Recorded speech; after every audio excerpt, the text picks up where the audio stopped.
Okay, so here we have a ball is dropped down from a roof that is 15 meters high.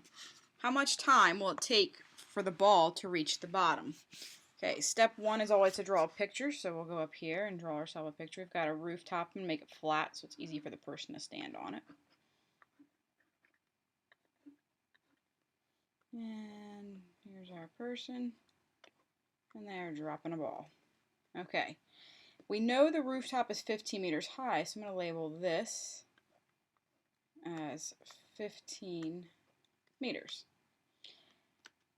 How much time will it take for the ball to reach the bottom? Okay, so now I need to start writing down my givens. Well, the one thing I know is it's 15 meters. Now, that's not a x direction, it's a y direction. It's up and down. So I'm going to write that the change in the y direction is equal to, and it's 15 meters, but we have to think, which way is this ball going? Is it going up or down? Well, it's going down, so it's a negative 15 meters. What else do we know? Well, we know it's dropped. Well, when things are dropped like a ball, they are considered to be in free fall.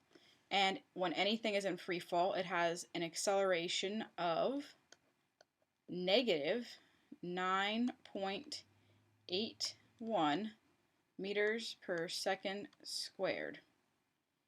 What else do we know? It's dropped. It's not thrown. Since we're dropping it, we know how fast it's going when it starts. We're not throwing it, we're dropping it. So it's starting from rest. So we know that the initial velocity is 0 meters per second. And the question, how much time will it take? So we are trying to find the amount of time it is going to take. So here we've got our picture, our givens, our find. The next thing we need to do is choose an equation. So you have an equation sheet, which could be helpful. So let's look at these equations we have. These equations are a little different than the ones we had in the x direction, only in that they don't have x's, they've got y's. So when we're looking for an equation, first thing we need to do is make sure it has what we're trying to find, time. This one does not have time, so we can eliminate that equation. This one has time, and so does that one.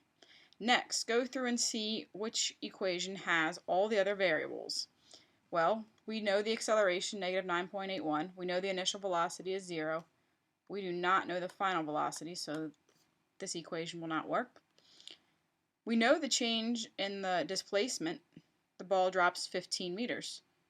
We know the initial. Again, we do not know the final. This equation will not work, so hopefully this one will.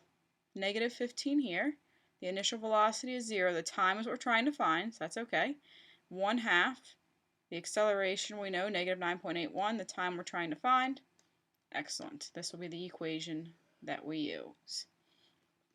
So let's go ahead and go back. Write our equation down. We've got delta y equals the initial velocity in the y direction times the change in time plus 1/2 the acceleration times the square of the change in time. And now we can substitute in, again, negative 15 because the ball moves in the downward direction. The initial velocity is 0. We do not know the change in time. 1/2 times negative 9.81 times the change in time.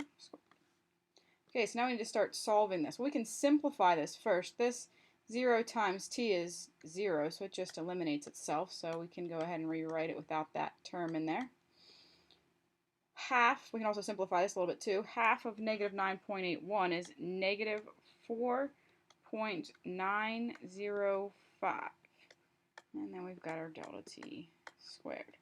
Now this is multiplication right here. We're trying to solve for t, so the first thing we should do is get rid of this by doing the inverse operation, which is division. So divide both sides by negative 4.905.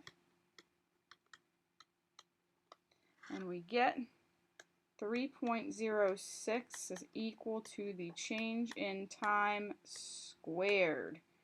One last step. Do not forget to take the square root to find the change in time. The square root of 3.06 is about 1.75 seconds.